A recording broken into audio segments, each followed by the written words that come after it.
3 semanas, mis hermanos, respondiendo a una misma pregunta. ¿Quién es un hijo de Dios? Y esta es una pregunta que para el mundo parece fácil de responder, pero la Biblia tiene otros criterios que debemos usar a la hora de responder esta pregunta.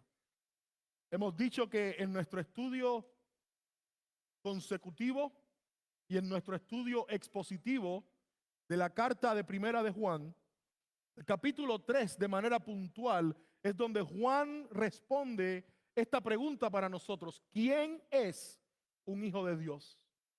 ¿Y por qué nos bendice escuchar la respuesta de Juan? Bueno, nos bendice escuchar la respuesta de Juan porque nos ayuda para evaluar si nosotros en verdad somos hijos de Dios.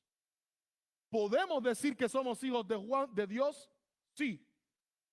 ¿Pero somos realmente hijos de Dios? Y eso es lo que Juan, por medio del Espíritu Santo, inspirado y escribiendo a sus lectores y a nosotros, nos responde. Hemos dicho que Juan usa 3 criterios en este pasaje para responder la pregunta: ¿quién es un hijo de Dios? El primer criterio que Juan usó, y lo estuvimos estudiando, fue: Juan declara que un hijo de Dios es alguien que es nacido, engendrado espiritualmente por Dios, y el fruto de esa obra es la fe y el arrepentimiento. La evidencia visible de que somos hijos de Dios, hemos sido engendrados por Él y su Espíritu ha obrado en nuestro corazón para ser salvos, es que hemos decidido venir al Señor en fe y arrepentimiento y confiar en Él. El segundo criterio, que es un fruto de ser un hijo de Dios, que es un resultado de ser nacido de Dios, y estudiamos la semana pasada, Juan declara: un hijo de Dios es alguien que practica la justicia y no practica el pecado. Escuche bien, porque la palabra clave ahí es practicar. Y hablábamos de qué significa eso, y si usted necesita entenderlo, puede volver a nuestro sermón del domingo pasado en nuestra página de Facebook. Es vivir en una constante lucha contra el pecado, no cediendo a él, no viviendo en él, no deleitándonos en él, no practicándolo. Es desear agradar a Dios, aunque con debilidad, aunque con fracasos, aunque con fallas, porque 7 veces cae el justo, pero 7 veces Jehová lo levantará. Y hoy nosotros llegamos al tercer y último criterio de este texto. Y déjenme hacer un paréntesis aquí para hablar de nuestra serie de Primera de Juan.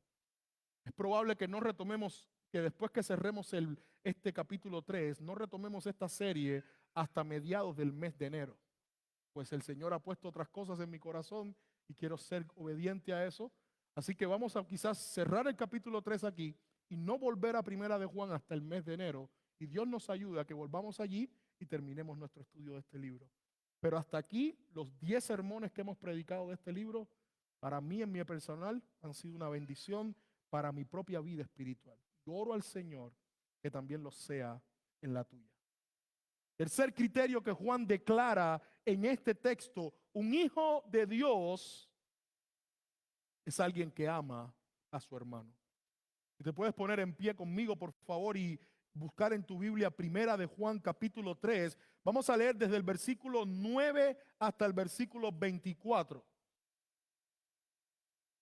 Hemos dicho, y quizás no me recuerdo si lo dije, pero el versículo 10 en este capítulo es en donde se unen los 2 criterios: el de hacer justicia y el de amar a su hermano.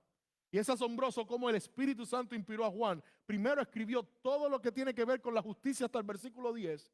Y luego a partir del 10 comienza o inicia el tema que vamos a estar considerando hoy: amar a su hermano. Primera de Juan capítulo 3, verso 9, dice de la siguiente manera: todo aquel que es nacido de Dios, primer criterio que estudiamos, no practica el pecado, porque la simiente de Dios permanece en él y no puede pecar porque es nacido de Dios. Ya explicamos qué significa eso. En esto se manifiestan, se distinguen, se dan a conocer los hijos de Dios y los hijos del diablo. todo aquel que no hace justicia y que no ama a su hermano, Juan declara, no es de Dios. Porque este es el mensaje que habéis oído desde el principio, que nos amemos unos a otros, no como Caín, que era del maligno y mató a su hermano. ¿Y por qué causa lo mató? Porque sus obras eran malas y las de su hermano justas. Hermanos míos, no os extrañéis si el mundo os aborrece. Nosotros sabemos que hemos pasado de muerte a vida en que amamos a los hermanos. El que no ama a su hermano no permanece en muerte. Todo aquel que aborrece a su hermano es homicida, y sabéis que ningún homicida tiene vida eterna permanente en él. En esto hemos conocido el amor, en que Él puso su vida por nosotros. También nosotros debemos poner nuestras vidas por los hermanos. Pero el que tiene bienes de este mundo y ve a su hermano tener necesidad y cierra contra él su corazón, ¿cómo mora el amor de Dios en él? Hijitos míos, no amemos de palabra ni de lengua, sino de hecho y en verdad. Y en esto conocemos que somos de la verdad y aseguramos nuestro corazón delante de Él. Pues si nuestro corazón no nos reprende, mayor que nuestro corazón es Dios. Y Él sabe todas las cosas. Amados, si nuestro corazón no nos reprende, confianza tenemos en Dios.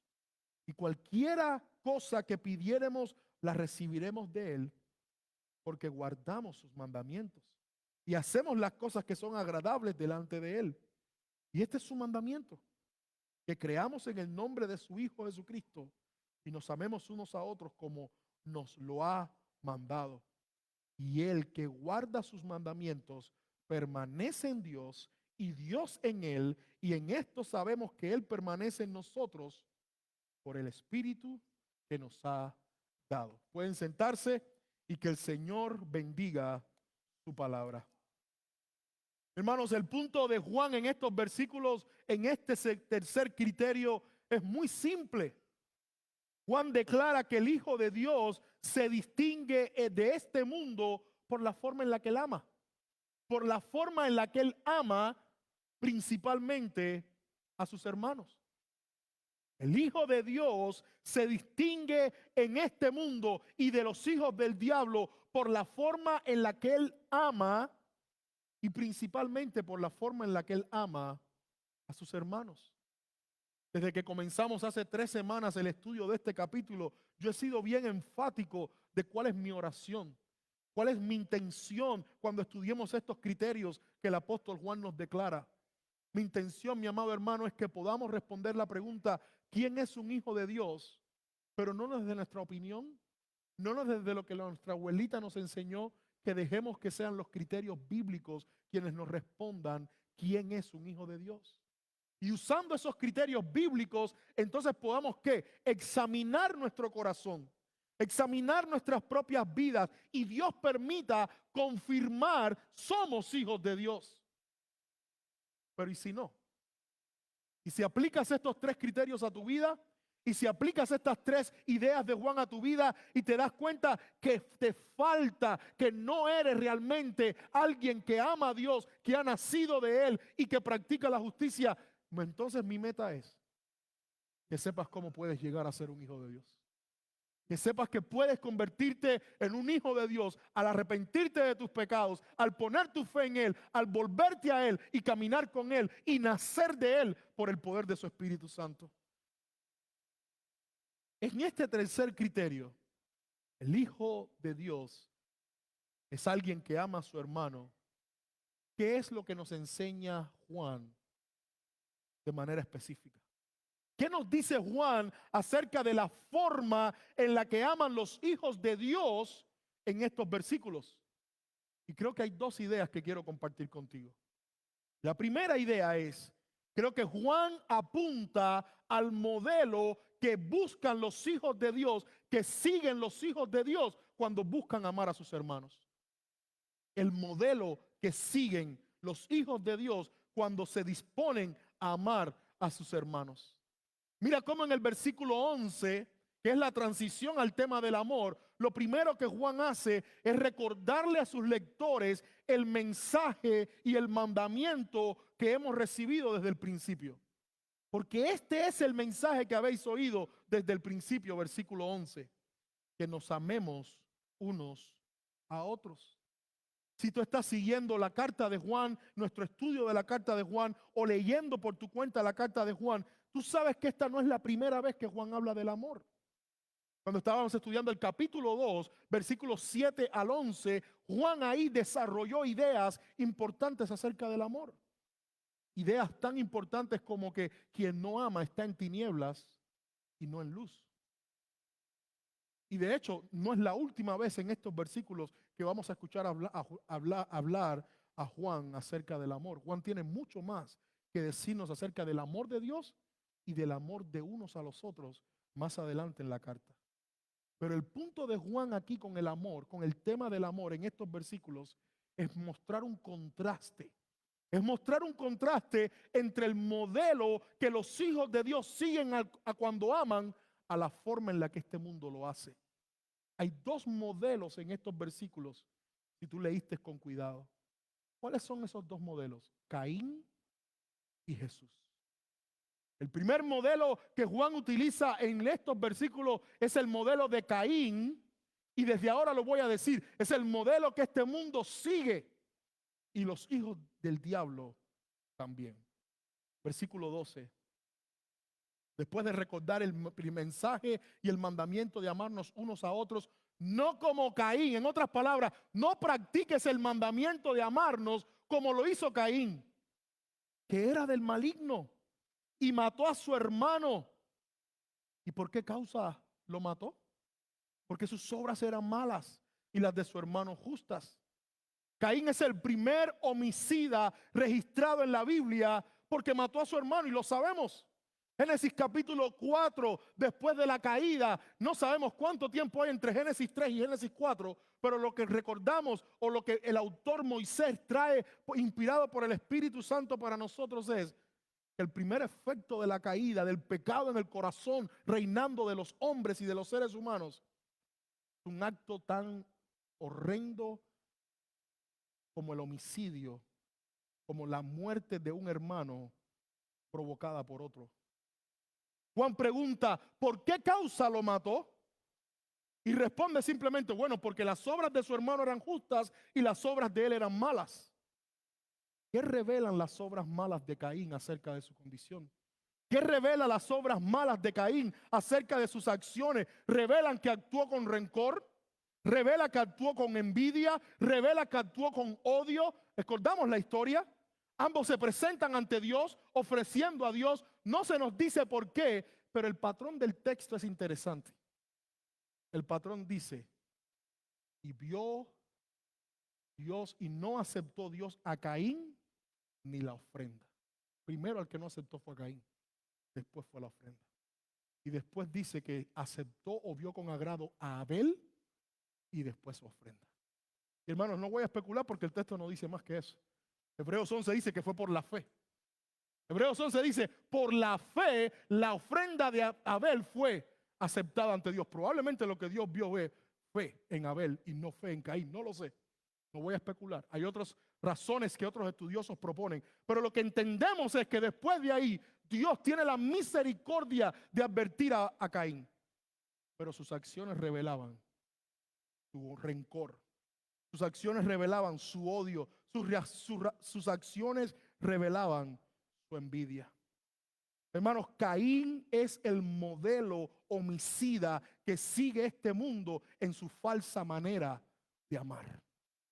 Caín es el modelo homicida que sigue este mundo en su falsa manera de amar. Por eso Juan dice en el versículo 13, no te asombres que te aborrezca el mundo como aborreció Caín a Abel. No te asombres. No nos asombramos, escuche bien, no nos asombramos, no nos extraña para nada que el mundo actúe así contra nosotros, contra los hijos de Dios, con rencores, con envidias, con falta de perdón, con odios. Eso no nos asombra. Lo que nos asombra es que los hijos de Dios sean los que actúen así. Lo que nos asombra es que un hijo de Dios actúe como Caín, imitando el modelo de este mundo y no el modelo que vamos a ver más adelante de nuestro Señor Jesucristo. Esta palabra aborrecer que Juan utiliza en el versículo 13, hermanos míos, no os extrañéis que el mundo os aborrece. Versículo 15, todo aquel que aborrece. Esta palabra es fuerte, hermanos. En el idioma original esto no es simplemente molestia, indisposición. No, es una palabra un poco más fuerte. Y hay pasajes en el Antiguo Testamento que nos ayudan a entender un poco la fuerza de esta emoción, de este sentimiento. La idea es un rechazo profundo contra otra persona. La idea es un odio incontenible contra otra persona. Hermanos, aborrecer fue el sentimiento que experimentó Esaú cuando supo que su hermano Jacob había usurpado su lugar, robándole la primogenitura. Y entonces, ¿qué dice el texto? Que estaba determinado a quitarle la vida a su hermano. Aborrecer es esa emoción, ese sentimiento que experimentaron los hermanos de José cuando vieron la preferencia de su padre y los regalos de su padre, y esa emoción cultivada en su corazón los llevó a pensar cómo asesinarlo, los llevó a pensar hasta venderlo, y lo hicieron. Dios protegió la vida de este hombre para que no fuera asesinado, pero terminaron vendiéndolo. Por eso cuando leemos en el versículo 15 estas palabras, todo aquel que aborrece a su hermano es homicida. Todo aquel que aborrece a su hermano sigue el modelo de Caín. Yo te pregunto, ¿te parece muy exagerado eso? Ninguna corte, ningún juez nos enviaría a la cárcel por sentir odio contra alguien. Pero no es lo mismo que si ese odio se materializa y tomamos acción y actitudes hirientes, acciones reales contra alguien. Por eso cuando yo leí este texto yo decía, Juan, esto pareciera exagerado. Juan está diciendo simplemente, no, tú no eres homicida cuando matas a alguien. Tú eres homicida desde el momento en el que aborreces en tu corazón y cultivas ese odio en tu corazón contra alguien. Y yo digo, Juan, pero eso es exagerado. Porque a nadie sentencian culpable solo por odiar, pero sí por matar. Pero escucha lo que alguien dijo. Alguien dijo, en el corazón no hay diferencia. Odiar es despreciar, es cortar la relación. El asesinato es simplemente el cumplimiento de esa actitud del corazón.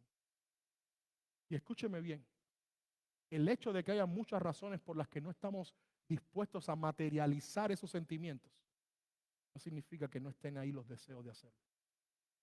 Quizás Juan tiene en mente cuando declara estas palabras que el que aborrece es tal pecador, tan culpable como un homicida. Quizás Juan cuando está declarando estas palabras tiene en mente el estándar de la ética del Sermón del Monte. ¿Te recuerdas el Sermón del Monte? Jesús, para poder enfatizar la culpabilidad del pecado a los fariseos que se creían santos en su propia opinión, les hace ver que son culpables de pecado no cuando lo cometen, sino cuando lo cultivan en sus corazones. Y él les dice, porque recuérdate que los fariseos promovían una vida santa externamente. Nosotros no nos acostamos con ninguna otra mujer que no sea nuestra esposa. Pero Jesús dice, sí, pero tú estás mirando con lujuria a mujeres en tu corazón, ya eres culpable de pecado. Nosotros nunca hemos matado a nadie, sí, pero tú has llamado fatuo, tú has llamado necio a tu hermano y ya eres culpable ante Dios por tu pecado. Hermanos, ¿cuál es la ética del Sermón del Monte? Que la verdadera santidad se cultiva del corazón y se manifiesta en las acciones. Que el verdadero pecado empieza ya cuando se ha asimilado y cultivado en el corazón y no cuando se haya cometido externamente. Nuestra culpa ante Dios no es solo cuando cometemos pecado, sino también cuando cultivamos en nuestro corazón, aún sin ejecutarlos, el deseo por esos pecados. Pastor, ¿usted ha sido culpable ante Dios por ser homicida? Sí. ¿Usted ha sentido esto que Juan dice por un hermano? Sí. ¿Usted ha fallado delante de Dios de esta manera? Sí. Y por eso me considero un pecador. Como tú también. Como tú también. Ese era el problema de los fariseos, que creían que no tenían pecados porque no los cometían. Y Jesús los llama sepulcros de maldad. Sepulcros de maldad. Blancos por fuera.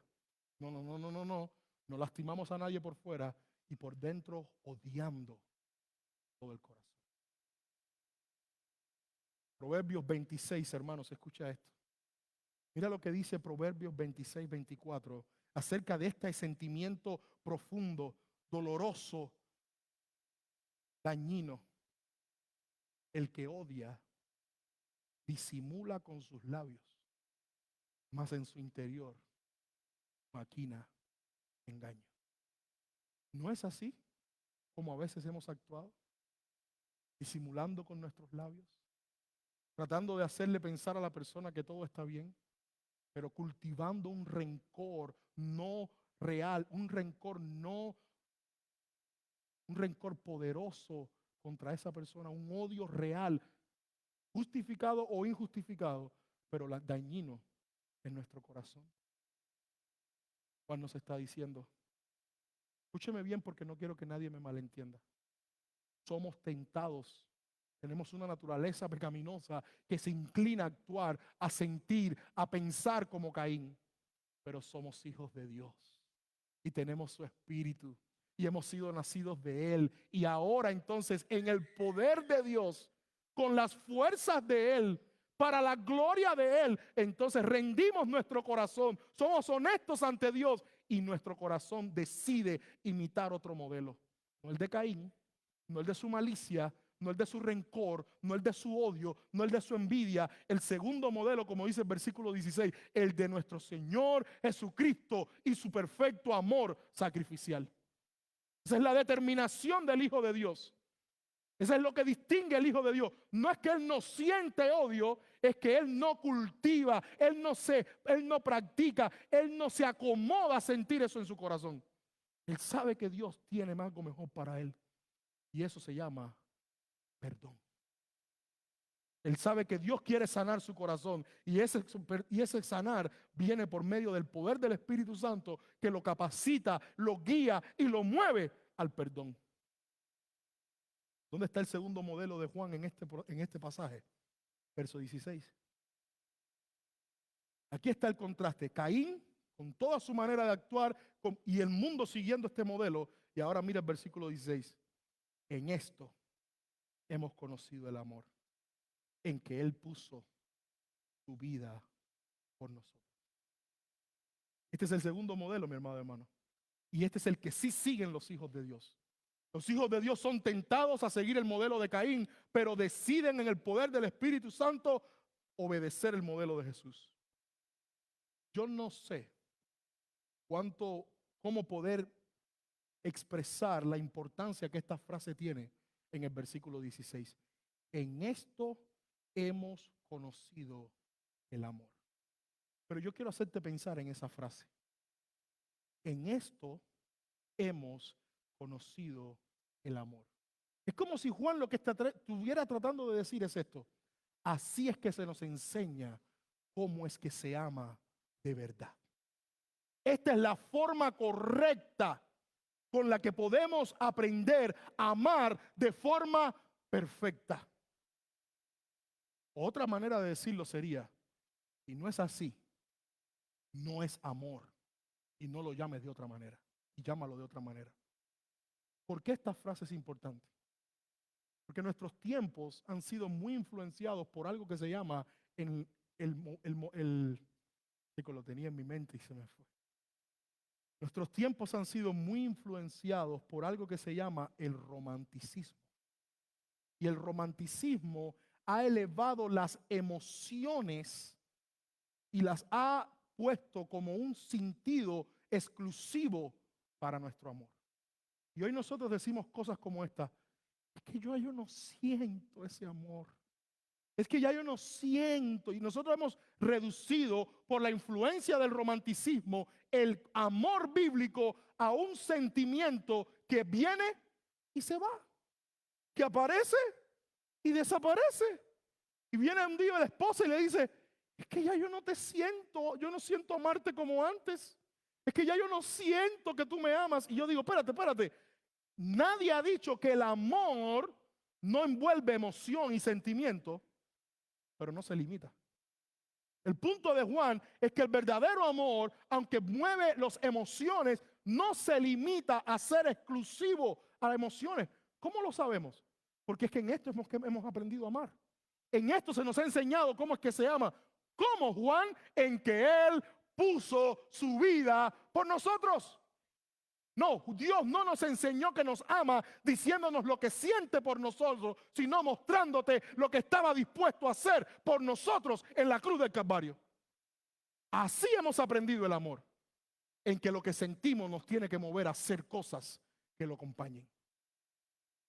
Y si tú no crees que esto es un patrón bíblico, déjame darte varios versículos en la Escritura que son evidentes para decirnos que cuando sabemos que Dios nos ha amado, no es por lo que nos dice que ha sentido, es por lo que nos dice que ha hecho.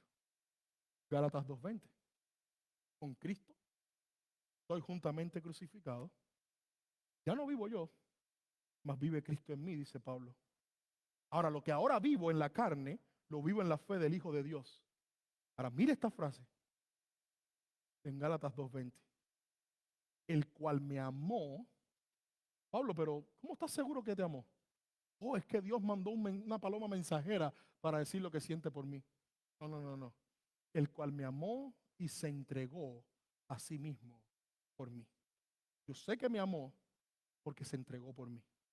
Yo sé que me amó por lo que hizo por mí. Romanos 5:8. Mas Dios muestra su amor. Dios revela su amor para con nosotros. ¿Cómo, Dios? En que siendo aún pecadores, en que siendo aún enemigos, en que siendo aún rebeldes, en que siendo aún personas que están lejos de Él, Cristo vino al mundo y murió por nosotros. 2 Corintios 8:9.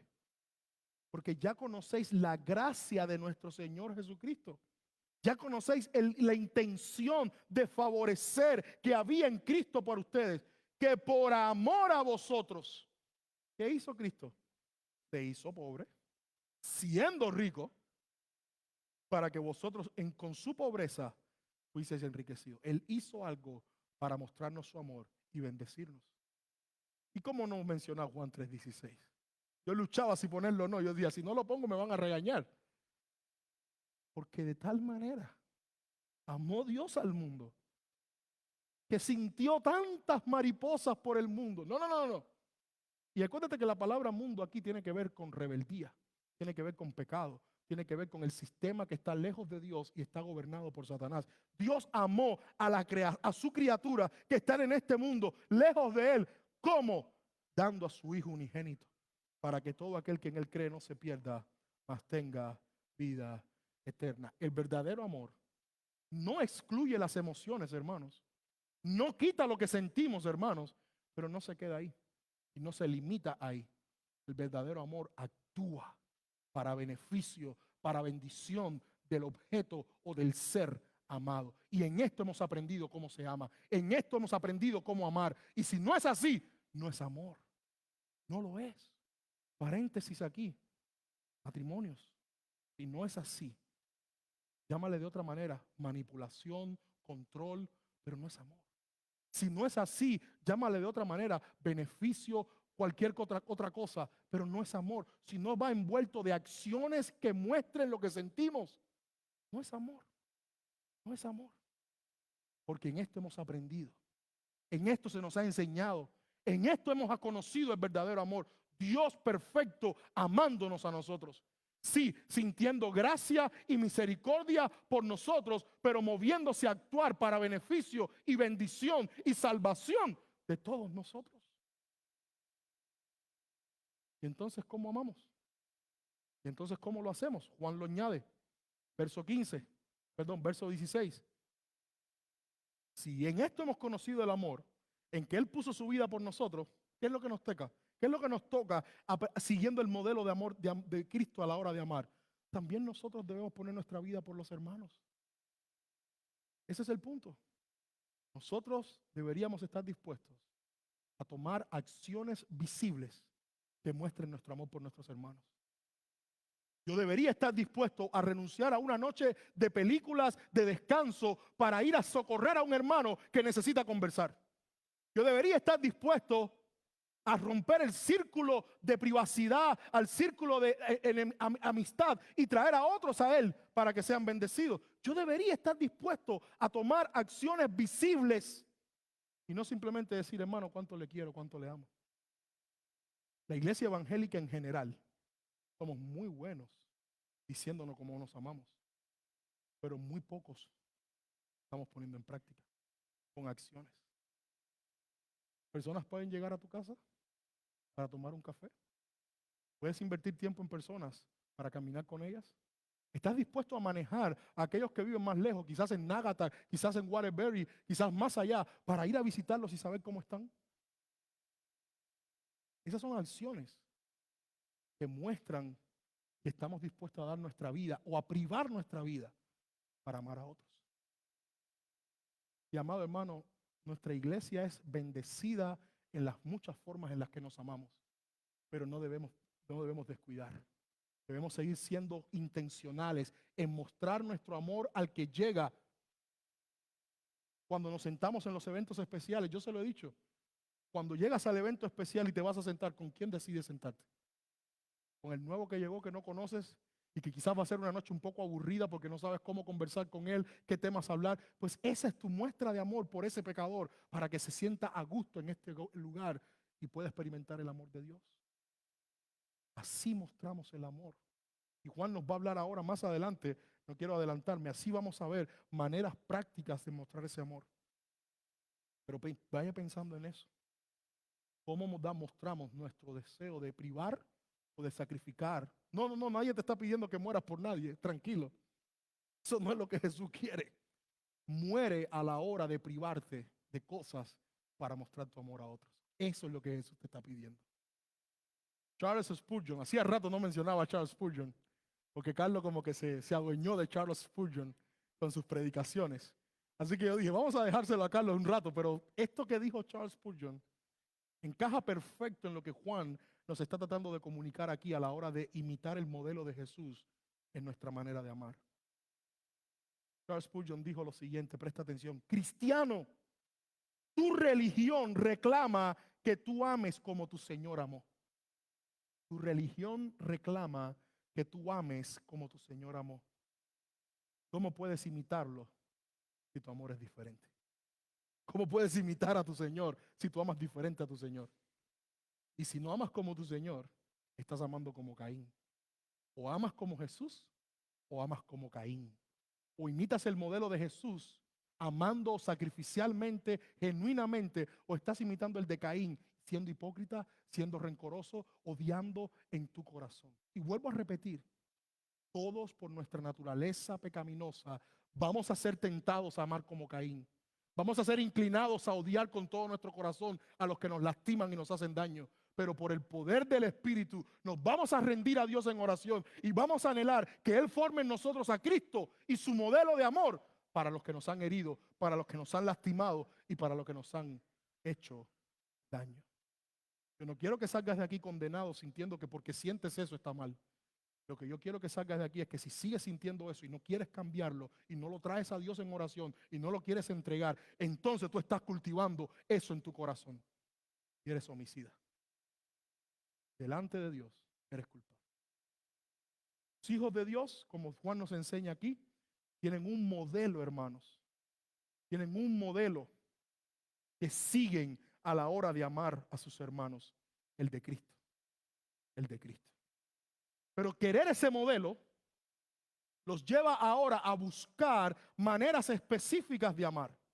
Y eso es con lo que sigue nuestro texto.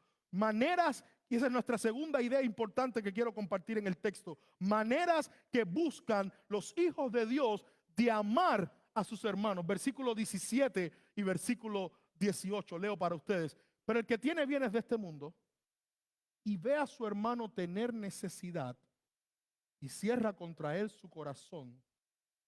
Esta es la pregunta de Juan reflexiva. ¿Cómo mora el amor de Dios en él?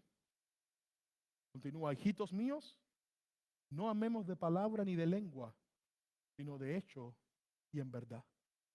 Seguir el modelo de Cristo como hijos de Dios en nuestra forma de amar nos lleva a practicar y a expresar de formas puntuales, de maneras específicas, nuestro amor. Y hay dos en el texto que Juan declara. Hay dos formas en las que los hijos de Dios muestran su amor y siguen el modelo de Cristo. Aquí va la primera. Nosotros amamos con corazones y con manos abiertas. Nosotros amamos con corazones y con manos abiertas. Mira cómo Juan presenta una situación hipotética.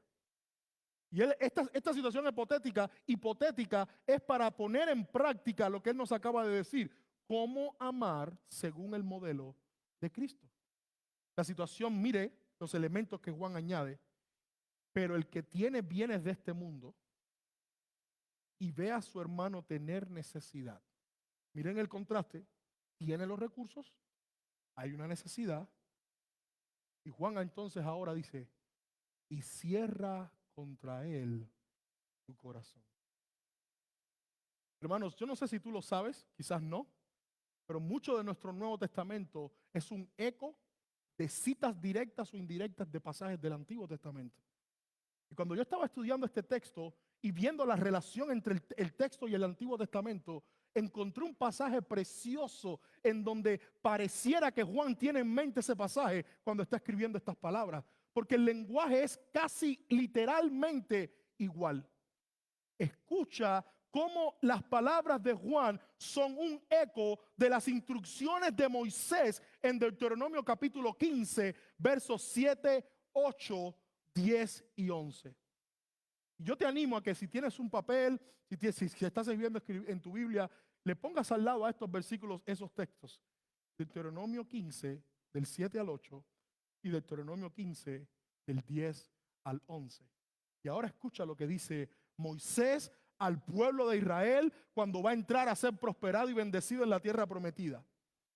Mira lo que dice Moisés, cómo instruye al pueblo en su generosidad. Cuando haya en medio de ti menesteroso de alguno de tus hermanos en alguna de tus ciudades, en la tierra que Jehová tu Dios te da, en otras palabras, cuando haya alguien con necesidad, no endurecerás tu corazón, ni cerrarás tu mano contra tu hermano pobre, sino abrirás a él tu mano libremente y en efecto le prestarás lo que necesite. Mira cómo retoma la idea en el versículo 10. Sin falta le darás y no serás de mezquino corazón cuando le des. Porque por ello te bendecirá Jehová tu Dios en todos tus hechos y en todo lo que emprendas. Porque no faltará menesteroso en medio de la tierra. Por eso yo te mando diciendo, abrirás tu mano a tu hermano, al pobre y al menesteroso en tu tierra. Por eso es que el énfasis es que la primera manera en la que amamos es con corazones y con manos abiertas. Ahora, tú podrías pensar esto, mi amado hermano. Yo quiero que tú pienses, pero pastor, Juan omite las manos y enfatiza solo el corazón. Y usted está diciendo que tenemos que amar con corazones y con manos abiertas. Y escuche bien, ¿cuántos se recuerdan de esta regla de la matemática a la hora de sumar? El orden de los factores no altera el producto. Pero aquí sí. Aquí sí.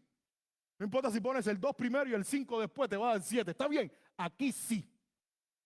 Porque lo que primero se cierra no son las manos. Lo que primero se cierra es el corazón. Y cuando las manos se abren, lo que primero se abrió fueron el corazón. Juan está diciendo, por eso Juan omite las manos, porque él dice, con un corazón abierto, las manos se abren. Y con un corazón cerrado, las manos se cierran. Y esa es la manera práctica en la que amamos. Con corazones, con manos abiertas. Buscando oportunidades para bendecir y para cuidar y para ser de bendición a nuestros hermanos. Siempre que tengamos, siempre que podamos, siempre que esté a nuestro alcance. Esta instrucción va de la mano con lo que Pablo le dice a los Gálatas. En todo lo que esté a su alcance. Si lo puedes, si lo tienes, haced bien. ¿Pero a quiénes, hermanos? Escuche bien lo que Pablo dice. A todos, pero primeramente, prioriza a los de la familia de la fe. Voy a dar no le pedí permiso a la persona, no voy a decir quién es. Pero hace semanas atrás, cuando hubo este cierre del gobierno, un hermano se me acercó y me encantó su disposición y me dijo, pastor, nosotros tenemos familias que quizás puedan estar siendo afectadas por esto, porque ahora todo este tipo de alimentos de food stamp y cosas así van a estar cortados y pudiera ser que hayan familias de nuestra iglesia que se vean afectadas. Debemos estar atentos. Y si hay algo en lo que yo pueda ayudar, estoy listo. Hermanos, eso es un corazón abierto. Esas son manos abiertas. Quizás la persona dice, yo no me tengo que preocupar por eso, pero yo sí me tengo que preocupar de que mis hermanos estén padeciendo por eso. ¿Es así como somos? ¿O estamos contentos de que tenemos estabilidad, trabajo y economía y se nos olvida que otros quizás puedan, como dice Juan aquí, tener necesidad? Dios bendiga la forma en la que está prosperando tu vida. Dios bendiga la forma en la que está proveyendo para tus necesidades. Pero Dios también abra tu corazón y tus manos para ser sensible. Paréntesis, nadie se aproveche de esto. Esto es en amor. Porque así como es por amor el que da, es por amor el que recibe. Y no para sacar provecho. Y que esta es la primera manera práctica en la que los hijos de Dios no solamente siguen el modelo de Cristo, sino se aman unos a otros con corazones y manos abiertas. La segunda manera, el texto dice en el versículo 18, es que amamos a nuestros hermanos con hechos, de hechos y en verdad. Hijitos, dice verso 18, míos, no amemos de palabra ni de lengua, sino de hecho y en verdad. ¿Eso no es lo mismo que nos dijo el Señor, que nos modeló el Señor Jesucristo? Te amo y doy mi vida por ti. Buscando una ilustración para el sermón, a veces busco varios libros y no encuentro alguna buena, pero encontré una que me llamó mucho la atención y dije, qué cómica esta ilustración, voy a compartirla con ellos. Y esta ilustración dice, hermanos, si yo estoy parado en un puente y alguien se tira, y si cuando se está ahogando me dice, esto lo hice por ti, yo voy a hacer la pregunta es, ¿y quién te lo pidió? O sea, ¿quién te pidió que te tiraras? ¿Quién dijo que esa era una manera de mostrarme tu amor? Lo hiciste porque tú quisiste. Pero si el que está en el agua soy yo, si el que se está ahogando soy yo, y alguien se tira y me salva y me dice, eso lo hice por amor a ti, entonces ese evento tiene significado. Ese hecho tiene sentido. Y Juan está diciendo aquí es, no gastemos saliva diciendo que nos amamos. Mostremos acciones de que nos amamos. Por eso yo les dije, y con mucho cuidado y respeto como pastor, nosotros somos buenos para decir que nos amamos. La iglesia evangélica en general es buena para decir que se ama. Pero ¿y nuestras acciones? Hermano, si tú le dices el domingo a alguien que lo amas y te olvidas de él por toda la semana, no lo amas. No lo ves el siguiente domingo. No está aquí, no lo amas. No tomas ninguna acción para animarlo, visitarlo, acercarte a él. No lo amas. Y si estás pensando, no, pero eso le toca a usted, tampoco entiendes bien la Biblia. El punto aquí es que no son las palabras y la lengua la que dice que nos amamos. Son las acciones. Son las acciones. Es el cuidarnos unos a otros, es el preocuparnos unos por otros, es el estar pendiente unos de otros. Y a lo mejor tú no puedes estar pendiente de las 100 personas que están en el edificio o de las 50 personas que están en el edificio. Ok, 3, 2, 1. Pero estás mostrando tu amor por ellos. ¿Estás haciendo eso? Una de las cosas que vamos a estar viendo los martes es lo siguiente. Hermano, ¿cuánto tú oras por otros hermanos? En tu llamado a interceder por ellos. ¿Cuál fue el último hermano en tu mente por el que tú oraste? La semana pasada, ayer. ¿Te das cuenta que sí oramos por nosotros? Y créeme que la manera más simple de mostrar nuestro amor por otros es orando, orando. Y este modelo que vamos a aprender se llama RAPI. Regocíjate, arrepiéntete, pide, intercede. Porque vas a terminar el tiempo devocional pidiéndole a Dios. Si no viene a tu mente nadie, pidiéndole a Dios por tus hermanos en general. La Biblia dice orar los unos por los otros. Si no lo estamos haciendo, estamos honrando a Dios, pero mucho menos estamos mostrando nuestro amor. Así que cuando yo estoy leyendo un pasaje, a veces el Señor trae personas a mi mente. A veces el Señor trae miembros a mi mente porque sé por lo que están pasando. Y ese pasaje de manera tan puntual, directo, tiene que ver con lo que ellos están viviendo. Y lo que hago es eso, les digo. Algunos que han pasado por momentos difíciles aquí saben cuál es una de mis metodologías para caminar y acompañar a personas en tiempos de luto. Yo les hago la pregunta, ¿te puedo enviar un mensaje del libro de los Salmos cada mañana para que sepas que estoy orando por ti y que estoy pensando en este salmo por ti? ¿Qué maneras prácticas? Y discúlpame que me tome de ejemplo, yo tengo muchas áreas en las que tengo que mejorar. Y mejorar como creyente y mejorar como líder. Pero yo quiero animarte a que pienses maneras visibles, prácticas, en hechos y en verdad, en la que muestres tu amor. Por el que está sentado a tu lado, por el que está sentado al frente, por el que está sentado atrás. Porque en esto los hijos de Dios amamos a nuestros hermanos imitando el modelo de Cristo de maneras prácticas, de maneras puntuales, con corazones y manos abiertas, de hechos y en verdad. ¿Te diste cuenta que Juan no se limita solamente a hablar de hechos? Yo me hacía la pregunta, Juan, pero ya con hechos es suficiente. No, con hechos y en verdad. ¿Pero por qué, Juan? ¿Por qué tiene que ser en verdad? Yo te hago la pregunta, ¿existen personas que puedan tomar acciones visibles de amor por motivaciones incorrectas? Qué bueno que tú lo respondiste. Y yo creo que Juan también lo sabía y que el Espíritu Santo también. Y por eso dice, no te conformes en hacer cosas por otros.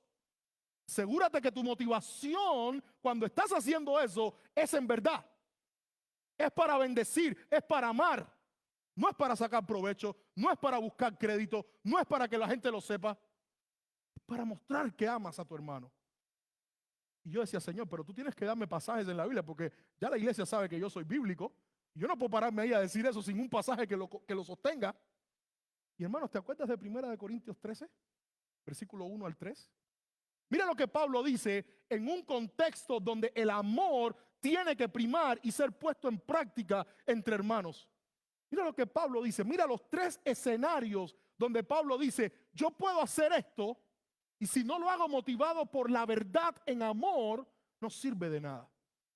Si yo hablase lenguas humanas y angélicas, wow, espiritual, lleno de Dios. No, está con la aureola y en las nubes, mi hermano. Gloria a Dios por eso. Y no tengo amor. Si tú hablas en lengua, si tú sirves, si tú haces muchas cosas preciosas que te parezcan a alguien espiritual, pero no lo haces conteniendo amor, tú haces ruido, hermano. Yo hago ruido, hermano. Vengo a ser como metal que resuena o címbalo que retiñe. Nada más, vacío. Espérate, el segundo escenario ahora. Y si tuviese profecía y entendiese todos los misterios y toda ciencia, y si tuviese toda la fe de tal manera que trasladase los montes y no tengo amor, espérate, Pablo dice, no importa cuánto estudie, cuántas maestrías, cuántos doctorados, cuántos institutos, cuántos cursos, no importa todo lo que tú sabes y toda la fe que tú dices que tienes, y tienes todo eso y no tienes amor, dice Pablo, nada soy. Pero ahora viene el tercer escenario. Y este es el escenario más asombroso. Porque dice, y si repartiese todos mis bienes para dar de comer a los pobres, De ahí viene esa palabra que se llama filantropía. Es actos de generosidad para favor de los pobres. Y si entregase mi cuerpo, hermano, esto pareciera que nos está haciendo pensar en Jesucristo. Y si entregase mi cuerpo para ser quemado, pero ¿por qué no nos está hablando de nuestro Señor? Porque dice, y no tengo amor al hacerlo. Podemos tener acciones hacia hermanos, hacia otros, hacia amigos, hacia familiares, que nos vengan acompañadas de la verdad y del amor. Pablo dice, sí, sí. Y algunas tan extremas como vender todo lo que tienes. ¿Te acuerdas del joven rico? Pareciera que pero si el joven rico esto era lo que tenía que hacer. Sí, pero tenía que hacerlo por amor. Pero esto pareciera que habla del Señor Jesucristo. Sí, pero no habla de él porque Cristo lo hizo por amor. Si yo hago todo esto, hermanos, yo tomo todas estas acciones radicales y no tengo amor, eso no sirve de nada. Por eso Juan dice, ¿sabes qué? El Hijo de Dios, sí, Él es consciente de que Él tiene una naturaleza pecaminosa. Él es consciente de que Él lucha para amar o para actuar como Caín, con odio, con rencor. Él es consciente de eso. Él lucha contra eso, pero Él abraza el modelo de Cristo. Y cuando abraza el modelo de Cristo, entonces por el poder del Espíritu, su corazón se abre, sus manos se abren, sus acciones son intencionales y su motivación es el amor. Escúcheme bien y con esto cierro. Hermanos, cuando Jesús nos dijo que amáramos a nuestros enemigos, porque yo creo que ahí es donde más difícil se nos hace obedecer y aplicar este requisito o este criterio del apóstol Juan. Cuando Jesús nos dijo que amáramos a nuestros enemigos, es interesante que Él no lo dejó al aire para que pensáramos en qué maneras hacerlo. Él fue muy puntual. Y Él dijo, cuando ames a tus enemigos o ames a tus enemigos, si tienes hambre, dale de comer. Si tienes sed, dale de beber. Hay muchos de ustedes que no han aprendido o se sienten culpables porque creen que no están amando a sus enemigos. Porque están luchando con sus emociones todavía, están luchando con lo que sienten por dentro todavía, pero en sus acciones están buscando bendecir a esos que los han lastimado. En sus acciones están buscando mostrar el amor de Cristo con corazones y manos abiertas, aunque todavía están sanando en su corazón y Dios tiene que seguir tratando en su corazón. Yo estoy aquí hoy para decirte en el nombre del Señor que no te culpes más, que no te condenes más, que si tus acciones son intencionales para bendecir a otros, aún a los que te han hecho daño, como Cristo te bendijo a ti cuando tú eras un pecador, tú estás amando como Cristo. Aunque estés luchando en tu corazón con todo lo que estás sintiendo, con toda esa decepción, con toda esa herida, con toda esa frustración, aunque estés luchando con eso y estés batallando con eso y estés trayéndolo a Dios en oración con eso, si tus acciones reflejan corazones y manos abiertas y están hechas con la intención de amar y bendecir y obedecer a tu Dios, no importa lo que el corazón diga, no importa lo que el mundo diga, no importa lo que el diablo diga, tú eres un hijo de Dios. Y en este proceso de santificación, Dios promete sanar tu corazón. Mientras hoy te dispongas a hacer lo que Dios te pide que hagas, amar con corazón abierto, amar con manos abiertas, amar con hechos y en verdad, Dios te promete sanar tu corazón, disipar ese odio, quitar ese rencor, llevarse esa amargura y sanarte para la gloria de su santo nombre. Y yo quiero que tú guardes eso en tu corazón. Esfuérzate por amar como Cristo. Esfuérzate en amar de esta manera. Y deja a Dios tu corazón para que Él lo sane. ¿Por qué no cierras tus ojos y oramos?